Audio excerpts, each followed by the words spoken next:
Orasyon sa mga parabulang. So wala sa meron, si munang pilion, sa dalusapi o sa kanawayon, pwede sa bangkas o sa balawon, may binabae, igwapang talisayon. Sa wala sa meron, gumana o daugon, ang pagkontrol asin disiplina iyong mong gibuhon.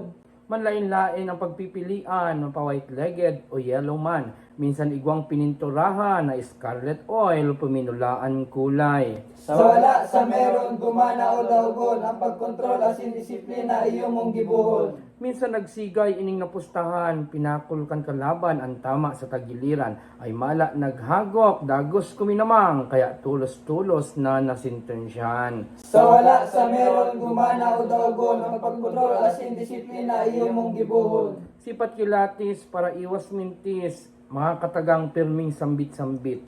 Pagana hayahay, pagdaog malanit, tapirak na ubos, mayong tada ni kadikit. Sa wala sa meron, gumana o daugon, ang pagkontrol asin disiplina iyong mong gibuhon. Kung medyo inalat, day nagwagi, day na magpwersa, maguntok, dali-dali. Tas sobrang hugup-hugup na makabawi, mas minalala, mas lalong nawawaki. Sa wala sa meron, gumana o daugon, ang pagkontrol asin disiplina iyong mong gibuhon. Kung ang pagbulang si imong libangan, pampalipas oras, iyo iyan ayos lang. Pero kung ipupusta pati ang kabuhayan, iyan sala na si imunang untukan. Sa wala sa meron, gumana o daugon, ang pagkontrol asin disiplina iyong mong gibuhon. Ang gabos na bagay digdi sa mundo, pag napapasubra, ikararaot mo. I-control ang sadiri, disiplina itao, tanganing bakong makulog sa payo. Sa wala sa meron, gumana o daugon, ang pagkontrol asin disiplina iyong mong gibuhon. Ulitin niya to. Sa wala sa meron, gumana o daugon, ang pagkontrol asin disiplina iyong mong gibuhon.